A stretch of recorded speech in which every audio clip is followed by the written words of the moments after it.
The Great Hall of the Galactic Assembly was the largest structure ever built by living beings. It floated in the darkness of space, circling a dying star. And inside it sat representatives from 47 different species. Some had scales, some had fur, some had no solid form at all. But they all shared one thing in common. They believed themselves superior to the small blue planet called Earth.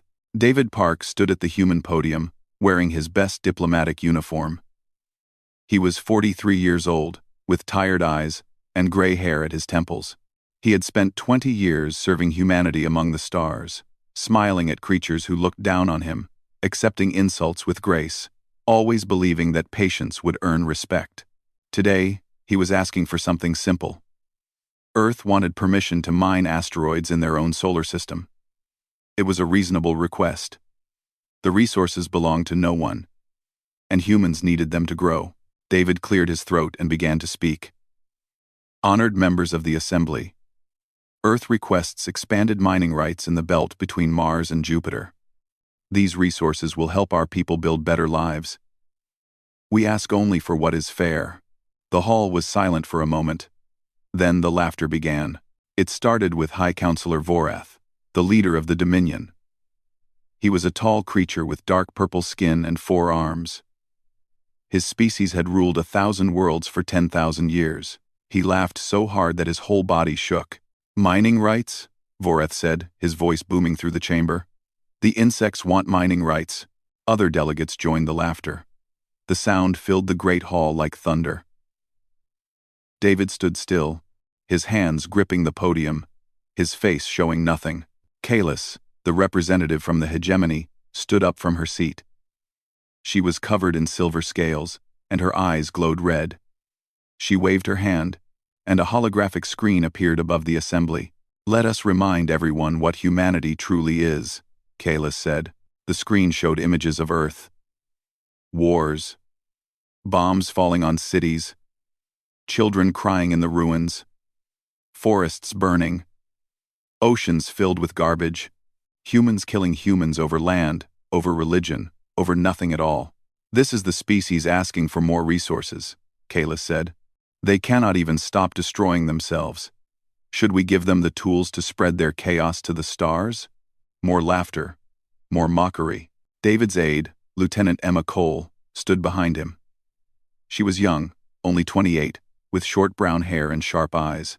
She watched the aliens laugh at her people, and her hands curled into fists. She wanted to scream at them. She wanted to tell them that those wars and disasters had made humanity strong, that humans had survived everything the universe had thrown at them. But she stayed silent. That was the rule. Humans stayed silent and smiled and waited. A delegate from the collective, a hive-mind species that shared one consciousness across millions of bodies, spoke next. Perhaps humanity should be placed under protective guardianship. They are clearly not ready to govern themselves. An excellent idea, said the trade union representative. We should restrict human vessels to their own solar system. For their own safety, of course. David finally spoke. If I may respond. His microphone went dead. Someone had cut it off. He pressed the button again and again, but no sound came out. Vorath smiled, showing rows of sharp teeth.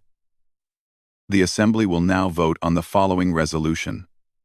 Earth's request for mining rights is denied. Furthermore, humanity will be placed under observation protocols, with all vessel movements monitored and reported. The vote was unanimous. 46 species voted yes. Only Earth voted no. And Earth's vote did not matter. David gathered his documents slowly. He did not look at the delegates who were still laughing. He did not look at Vorath, who was watching him with cruel amusement. He simply nodded once to Emma and walked toward the exit. The doors of the great hall closed behind them. The laughter faded. They walked through the long corridor toward the human shuttle, their footsteps echoing on the metal floor. Emma could not stay silent any longer. Sir, we cannot accept this. They treated us like animals. They showed our worst moments to the entire galaxy and laughed. David did not answer. He kept walking. Sir, Emma said again. What are we going to do? They reached the shuttle. David stopped at the door and turned to face her. His eyes were different now. The tired, patient diplomat was gone. In his place was something harder, something cold. We are going to go home, David said quietly. And then we are going to remind them why they should have been afraid of us. Emma stared at him. In 20 years of service, David Park had never spoken like this.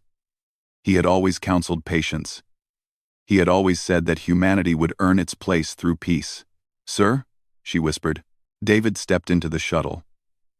Humanity has been pretending for a very long time, Lieutenant. Pretending to be weak, pretending to be harmless, pretending to need their approval. He sat down in the pilot's seat and began the launch sequence. Tonight, we stop pretending. The shuttle lifted off from the station. Through the window, Emma could see the great hall of the Galactic Assembly growing smaller and smaller. Inside that hall, 46 species believed they had put humanity in its place.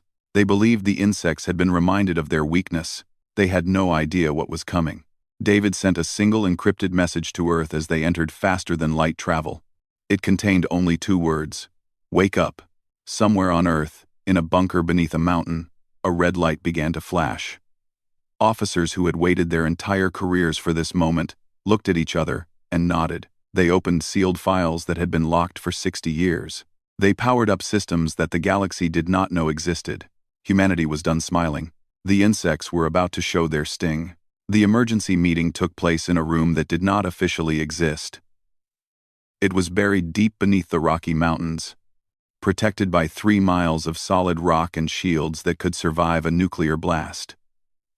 The room was called the Vault, and only 12 people in the world knew about it. President Rachel Kim sat at the head of the long table. She was 51 years old, with black hair turning silver and eyes that had seen too much. She had been a soldier before she was a politician, and she still carried herself like one. Around her sat the most powerful leaders on Earth: generals, scientists, directors of agencies that appeared in no budget. They had all watched the footage from the Galactic Assembly. They had all seen their species mocked and laughed at. David Park stood at the front of the room, finishing his report. They cut my microphone before I could respond. The vote was unanimous. We have been placed under observation protocols. They will monitor every ship we launch, every communication we send. The room was silent. Then General Marcus Webb spoke. He was 60 years old, built like a tank, with a voice like gravel. How long do we keep playing this game, Madam President? How long do we bow and scrape to creatures who see us as insects? President Kim looked at the faces around the table. She saw anger. She saw shame. She saw the same fire that burned in her own chest. General Webb, she said, tell us about Prometheus. Marcus stood and walked to the wall screen. He pressed a button, and files began to appear. Files marked with the highest security clearance possible. Operation Prometheus began 62 years ago, right after first contact. Our founders realized something important. The galaxy respects only one thing: power. If we showed our true strength too early, the older species would crush us before we could grow. So we decided to hide. He pulled up images of ships, not the small, slow vessels that humanity showed to the galaxy. These were massive warships, sleek and deadly, bristling with weapons that should not exist. We have 1,200 vessels in hidden shipyards across the solar system, Marcus said. Each one is faster, stronger, and more advanced than anything in the galactic fleet. Director Hannah Bell stood up next. She was the head of the Global Science Initiative, a quiet woman with white hair and brilliant eyes. She had spent her life unlocking secrets that others thought impossible. We did not just copy their technology, Hannah said. We improved it. Our faster-than-light drives are 3 times more efficient. Our weapons use plasma compression that their scientists said was impossible. She paused and smiled slightly. And then there is the null field. She showed them a diagram of a device that looked almost simple, a sphere covered in glowing lines. The null field creates a wave that disrupts all power systems within a 2 light-minute radius. Ships go dark, weapons fail, engines stop. Life support drops to emergency reserves. She looked around the room. We can disable an entire fleet without firing a single shot. President Kim let the information sink in. 60 years of pretending. 60 years of smiling at those who despise them. 60 years of building in secret, waiting for the day when humanity would reveal its true face. That day had come. The question before us is simple, the president said. Do we continue to accept their contempt? Do we wait another 60 years, hoping they will change? Or do we stand up? There was no debate. There was no argument. For the first time in human history, every leader in the room agreed completely. Then we are decided, President Kim said. She stood and looked at her advisors, her warriors, her scientists, her fellow humans. Tonight, we announce to the galaxy that every treaty Earth has ever signed with the Galactic Assembly is annulled. Every single one. David Park spoke up. Madam President, they will see this as an act of war. No, Rachel said. They will see it as an act of a species that has finally had enough. If they want war, they will find out what happens when you corner humanity. She turned to her communications officer. Prepare a global broadcast. I will address our people first. Then I will address the galaxy.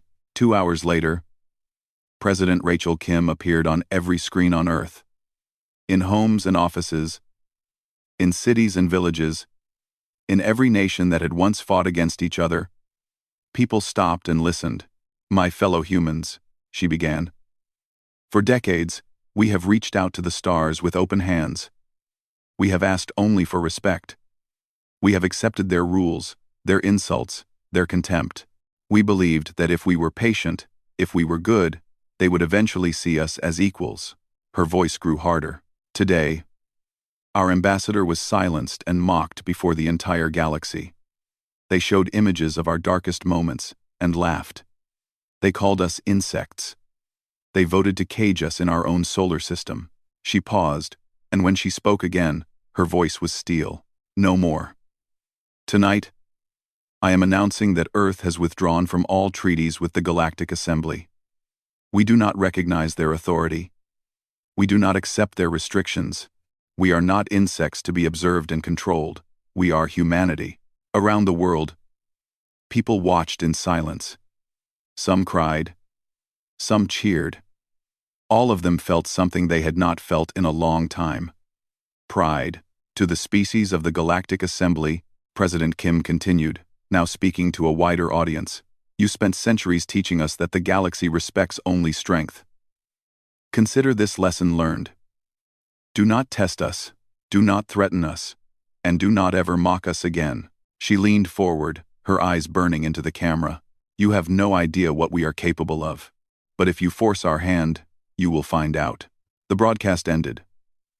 Across the galaxy, 46 species received the message. Most dismissed it as the desperate words of a weak species throwing a tantrum. High Counselor Vorath laughed when he saw it. Send the observation fleet, he ordered. 300 ships. Remind the insects of their place. He was still laughing when his admirals began their journey to Earth. He would not be laughing for long. Admiral Torin stood on the bridge of his flagship, the Wrath of Dominion, watching 300 warships move through space in perfect formation. He was a veteran of 40 campaigns, a warrior who had crushed rebellions and conquered worlds. His purple skin was marked with scars from battles won, and his forearms rested confidently on his command chair. This mission, he believed, would be easy. How long until we reach the human system? He asked. 6 hours, Admiral, his navigation officer replied. Toran smiled. 6 hours, and then he would teach the insects a lesson they would never forget. He had brought enough firepower to reduce Earth to ash. Of course, he would not destroy the planet. The Assembly wanted humanity alive and obedient, but a few cities burning would remind them of their place. Sir, his communications officer said. We are receiving a transmission from the human fleet. Torin laughed. Human fleet? What fleet? They have a few dozen patrol vessels at most. Put it through. A face appeared on the main screen. It was a human woman with short gray hair and cold eyes. She wore a military uniform covered in medals. "This is Fleet Admiral Susan Park of the United Earth Defense Force," she said. "You are entering human space without permission. Turn your ships around immediately, or face the consequences." Torin leaned forward, amused. "Fleet Admiral? The insects have promoted themselves, I see." He spread his forearms wide. "I command 300 warships, human. You command nothing. Surrender now, and I will be merciful." Susan Park did not blink. "You were warned." The transmission ended. Torin shook his head and turned to his officers. "Prepare for..." He never finished the sentence. 2 light minutes from Earth, on a small platform hidden among the asteroids, Lieutenant Commander Jake Morris watched his screen and waited. He was 32 years old, a quiet man who had trained for this moment his entire career. His finger hovered over a single button. "Null field is charged and ready," his technician reported. Jake took a deep breath. 300 alien warships floated in his targeting range. 300 ships that had come to threaten his home, his family, his species. "Fire," he said. He pressed the button. The null field expanded outward at the speed of light, an invisible wave that passed through every ship in the alien fleet. For a moment, nothing seemed to happen. Then everything went dark. On the Wrath of Dominion, every light died. Every screen went black. The hum of the engines stopped. The ship began to drift, powerless, through the void of space. Admiral Torin stumbled in the sudden darkness. Emergency lights flickered on dim red bulbs that barely showed the terror on his crew's faces. "What happened?" he shouted. "Report!" His officers scrambled at dead consoles. "Engines are offline, sir. Weapons are offline. Shields are offline. Everything is offline." "That is impossible." "Sir, we are receiving distress signals from every ship in the fleet. They are all reporting the same thing. Total power failure." Torin stood frozen. 300 warships, the pride of the Dominion, were now floating helplessly in space. No weapons, no engines, no way to fight or flee. Life support was running on emergency reserves. They had hours, maybe less. "Get communications working," he ordered. "Contact the assembly. Contact anyone." After 20 minutes of desperate work, they managed to send a single transmission using backup power. "This is Admiral Torin. We have suffered catastrophic power failure across the entire fleet. Request immediate assistance." The reply came not from the assembly, but from the humans. Susan Park's face appeared on the flickering screen. Behind her, Torin could see something that made his blood run cold. Hundreds of human warships, massive and powerful, surrounding his helpless fleet like wolves around trapped prey. "Those ships," he whispered. "That is not possible. You do not have those ships." "You never asked what we had," Susan said calmly. "You assumed we were weak. You assumed we were primitive. You assumed wrong." Torin's forehands trembled. "What have you done to my ships?" "We turned them off. Every system, every weapon, every engine, all disabled by a single pulse. We could destroy your entire fleet right now. 300 ships, gone in minutes." She paused. "But we will not." "What do you want?" "We want you to understand something, Admiral. We could have killed you. We could have taken revenge for every insult, every mockery, every vote against us. But that is not who we are." Susan leaned forward. "We are going to tow your ships back to neutral space. Your crews will be unharmed. Your vessels will be returned." Torin stared at her. "You are letting us go?" "Yes. But this is your only warning. Tell your assembly what happened here. Tell them what we can do. And tell them that if they ever threaten Earth again, we will not be so merciful." Over the next 12 hours, human ships attached tow cables to every vessel in the Dominion fleet. Crews watched in silent shock as the species they had mocked gently pulled them to safety. Not one human fired a shot. Not one alien was harmed. When the fleet finally reached neutral space, Admiral Torin sent his report to the assembly. He attached footage of the human armada 1,200 warships that had appeared from nowhere. He attached recordings of his ships going dark in an instant. He attached his own admission that he had been completely, utterly defeated without a fight. The Great Hall of the Galactic Assembly received the report during a regular session. High Counselor Vorath was in the middle of a speech about resource allocation when his aide handed him a tablet. He read it. His purple skin turned pale. "What is it?" Kalis asked. Vorath did not answer. He played the footage for the entire assembly. 300 warships, disabled and helpless, 1,200 human vessels, appearing like ghosts from the darkness. Admiral Toran's voice, shaking with fear, describing technology that should not exist. The hall that had laughed so loudly at humanity was now completely silent. No one knew what to say. But everyone knew that everything had changed. Fear spread across the galaxy like a disease. Species that had ruled the stars for thousands of years suddenly realized that they did not know humanity at all. The insects they had mocked had teeth. The primitives they had laughed at had weapons that could disable entire fleets. Some chose wisdom. The trade union immediately sent messages to Earth, begging to reopen negotiations. They offered favorable trade deals, mining rights, anything to avoid conflict. The collective withdrew all their vessels from human-adjacent space, not wanting to risk their shared consciousness. Even Kalis, the hegemony representative who had shown those mocking videos, was quietly removed from her position and sent into exile. But High Counselor Vorath chose pride.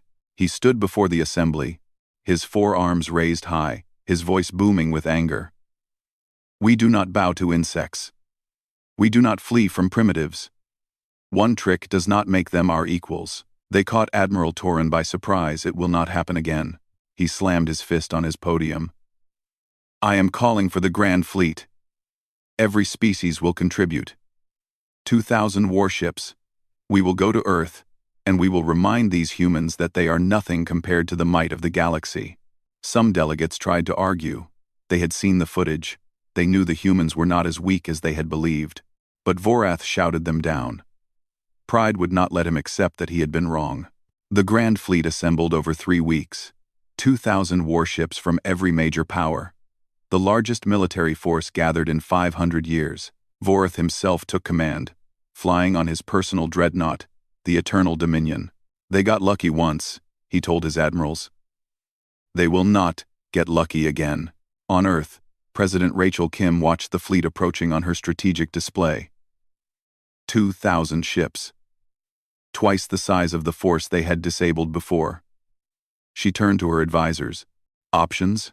Fleet Admiral Susan Park stepped forward. "The null field has limited range. We cannot disable all of them at once. If they spread out, some will get through." She paused. "Madam President, this will be a fight." Rachel nodded slowly. "Then we fight. How many ships do we have?" 1,200 ready for combat. They have nearly twice our numbers." Susan smiled a cold, dangerous smile. "Numbers are not everything, ma'am. Quality matters. Training matters. And something they do not have something to fight for." The president stood and faced the screen showing the approaching armada. "Send them one last message." Her transmission reached every ship in the Grand Fleet. Vorath watched it from his command chair. Surrounded by his officers. "To the species of the Galactic Assembly," President Kim said, "you are making a terrible mistake. We gave you a chance. We showed you what we can do, and we let your ships go unharmed. We asked only to be left alone." Her voice hardened. "You refused. You chose war. So be it." She leaned forward, and her eyes seemed to burn through the screen. "We did not want this fight. But we will not run from it. We are humanity. We survived ice ages. We survived plagues. We survived our own weapons of mass destruction. You think 2,000 ships scare us? We have been preparing for this moment for 60 years. She stood tall. "Today, you will learn why the galaxy should have feared us from the beginning." The transmission ended. Vorath laughed. "Brave words from a doomed species. All ships, attack formation. Let us end this." The Grand Fleet moved toward Earth. Human ships rose to meet them. Commander Daniel Cho led the first fighter squadron into battle. He was 35 years old, a pilot who had trained in secret for his entire adult life, waiting for the day he could finally fly against a real enemy. His squadron of 60 fighters screamed through space, weaving between enemy ships, their weapons cutting through shields that should have been impenetrable. "Target their engines," Daniel shouted into his radio. "Disable. Do not destroy unless they give you no choice." Human fighters were smaller than alien vessels, but they were faster, more agile, and piloted by men and women who had something to prove. Daniel's squadron disabled 12 enemy cruisers in the first 10 minutes. Captain Lisa Grant commanded the ESS Defiance, the first human dreadnought. It was a massive ship, twice the size of anything humanity had publicly admitted to building. Lisa was 48 years old, a former merchant captain who had been recruited into the secret fleet 20 years ago. "Enemy flagship dead ahead," her tactical officer reported. "The Eternal Dominion. Vorath is on board." Lisa smiled. "Then let us give the High Counselor a proper welcome. All weapons, fire." The Defiance unleashed a barrage that lit up the darkness of space. Plasma beams, guided missiles, kinetic rounds, all of them slammed into the Eternal Dominion's shields. The massive alien ship shook under the assault. Its shields flickered, failed, and then the Defiance's weapons tore into its hull. Vorath watched in horror as his flagship came apart around him. "This is impossible. Their weapons cannot be this powerful. Sir, we have to abandon ship." The High Counselor fled to an escape pod moments before the Eternal Dominion exploded. On Earth's orbital platform, engineer Kevin Park worked frantically to keep the defense systems running. He was 26 years old, the youngest of the Park siblings, and this was his first real battle. Alarms screamed around him. Consoles sparked, but Kevin refused to give up. "The main power conduit is failing," his assistant shouted. "Then reroute through secondary systems." Kevin pulled open a panel and started reconnecting cables with his bare hands. "These platforms do not go offline. Not today, not ever."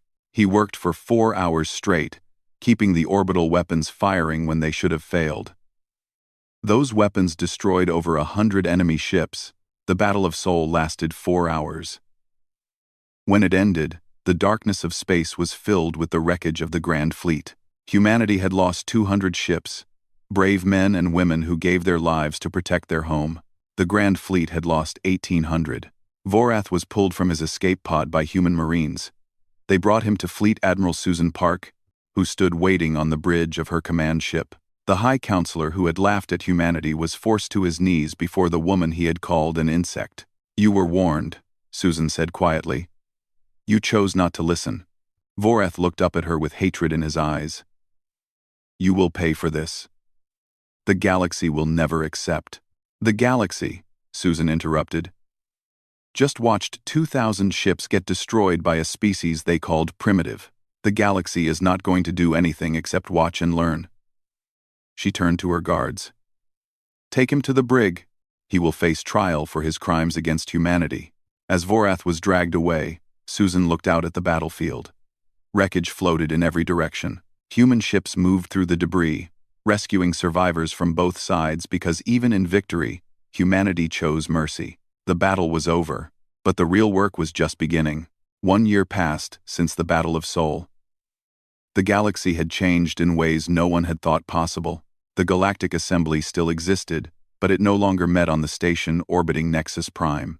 That station felt like a symbol of the old order, an order built on arrogance and contempt.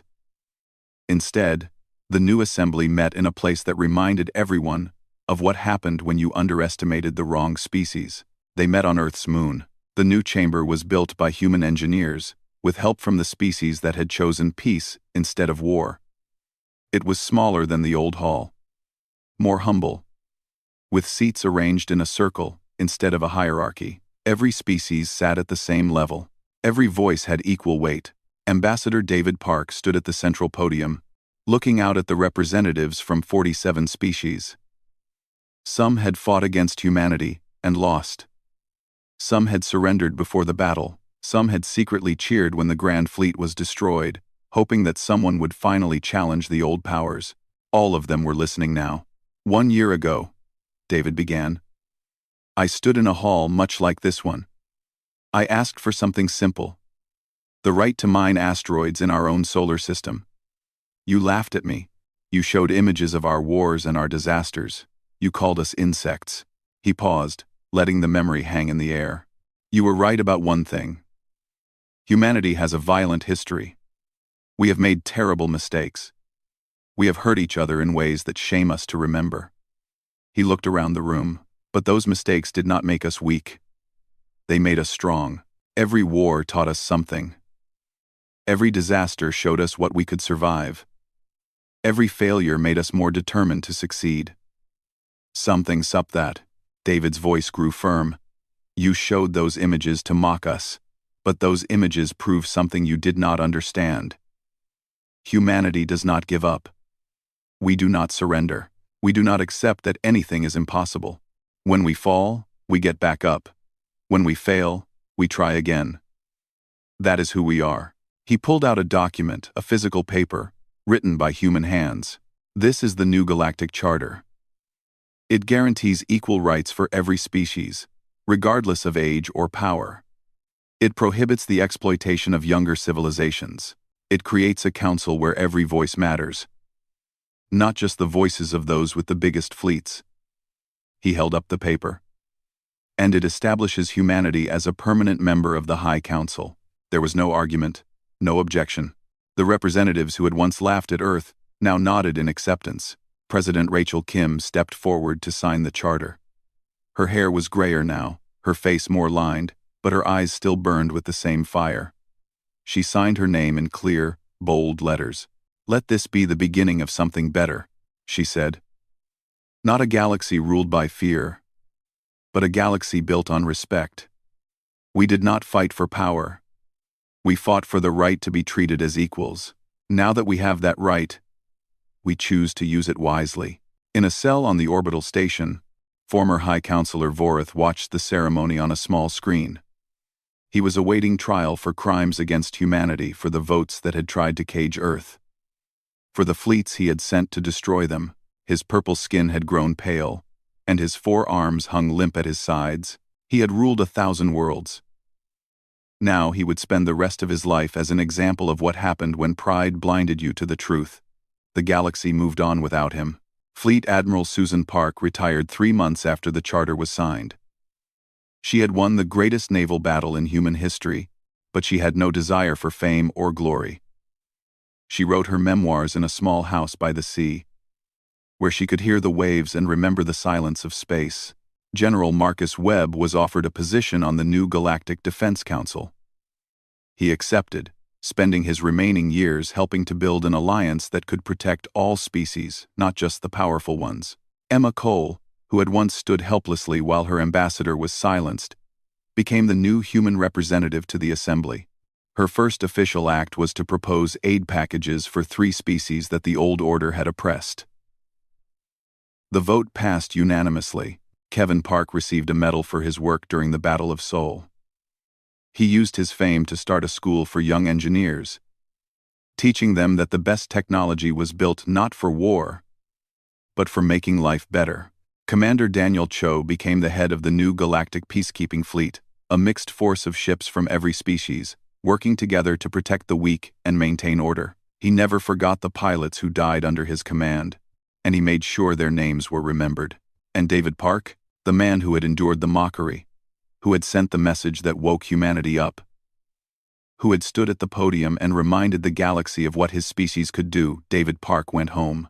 His mother's house sat in a small valley in Colorado, surrounded by mountains and pine trees. It was the same house where he had grown up, where his father had taught him to fish, where his mother had told him stories about their ancestors who had crossed oceans, seeking a better life. David's mother, a small woman in her 80s with silver hair and kind eyes, welcomed him at the door. She did not ask about the treaties or the battles or the future of the galaxy. She simply hugged her son and led him to the kitchen. "You look tired," she said, pouring him a cup of tea. "I am tired, Mom." David sat at the old wooden table, the same table where he had eaten breakfast as a child. But it was worth it. His mother put a bowl of soup in front of him, the same recipe she had made for him when he was small. I saw your speech. You did well. Thank you. She sat across from him, watching him eat with the satisfaction that only a mother could feel. After a while, she asked the question that had been on her mind. So what happens now? David looked out the window at the mountains he had missed for so many years. The sun was setting, painting the sky in shades of gold and red. Somewhere up there, among the stars, 47 species were learning to see each other as equals for the first time. Now, David smiled. Now we build something better, Mom. Something that lasts. She nodded and patted his hand. Good. But first, finish your soup. David laughed, the first real laugh he had allowed himself in a long time. He was home. His people were safe. The galaxy had changed, and tomorrow, there would be work to do. But tonight, there was soup and tea, and the quiet peace of a small house in the mountains. It was enough. It was everything.